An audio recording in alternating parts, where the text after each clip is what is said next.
नमस्कार. Let's cook with Vaishu या चॅनलवर तुम्हा सर्वांचे स्वागत आहे. आज आपण खिचडी भाताचा वेगळा प्रकार करतोय. वेगळा म्हणजे पारंपरिक आहे. त्यासाठी आज आपण बनवतोय झणझणीत खानदेशी खिचडी.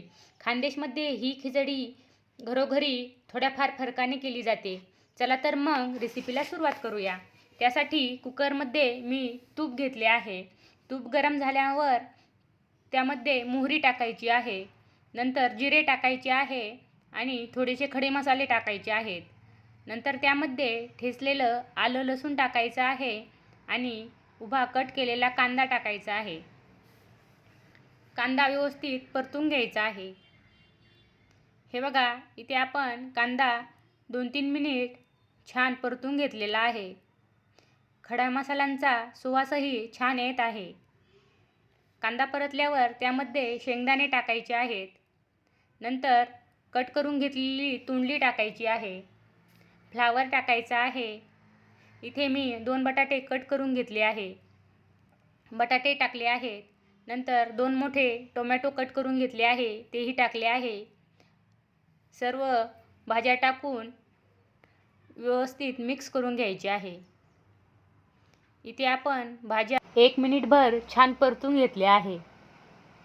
नंतर त्यामध्ये लाल तिखट, हळद, गरम मसाला आणि मीठ टाकायचे आहे. सर्व मसाले टाकून पुन्हा व्यवस्थित मिक्स करून घ्यायचे आहे. मिक्स करून घेतल्यानंतर 1 मिनिटभर छान परतून घ्यायचे आहे आणि परतल्यानंतर त्यामध्ये इथे मी 2 वाटी तांदूळ घेतले आहे आणि 1 वाटी मुगाची डाळ घेतली आहे. ती स्वच्छ धुवून घेतली आहे.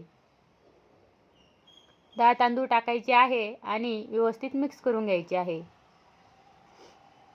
मिक्स केल्यानंतर त्यामध्ये 5 वाटी पाणी टाकायचे आहे. आपण 2 वाटी तांदूळ घेतले होते आणि 1 वाटी मुगाची डाळ. 3 वाटीसाठी इथे मी 5 वाटी पाणी वापरले आहे. कधी-कधी काय होतं, रात्रीच्या स्वयंपाकाचा कंटाळा येतो. काहीतरी पटकन होणारं आपल्याला करायचं असतं, पण काहीतरी झणझणीत पण हवं असतं.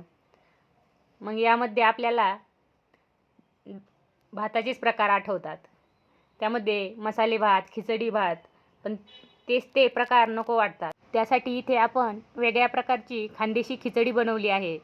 आता कुकरला झाकण लावायचे आहे आणि लो मिडियम फ्लेमवरती त्याच्या 3 शिट्ट्या काढून घ्यायच्या आहे. इथे आपण कुकरच्या 3 शिट्ट्या काढून घेतल्या आहे आणि 10 मिनिट कुकर थंड होऊ दिले आहे. तयार झाली आहे आपली झणझणीत अशी खानदेशी मसाला खिचडी. ही रेसिपी नक्की करून बघा आणि कशी झाली ते मला कमेंट करून नक्की सांगा. फक्त 15 मिनिटांमध्ये तयार होते.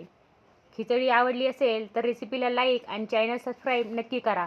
पुन्हा भेटूया अशाच नवनवीन रेसिपींसोबत. धन्यवाद.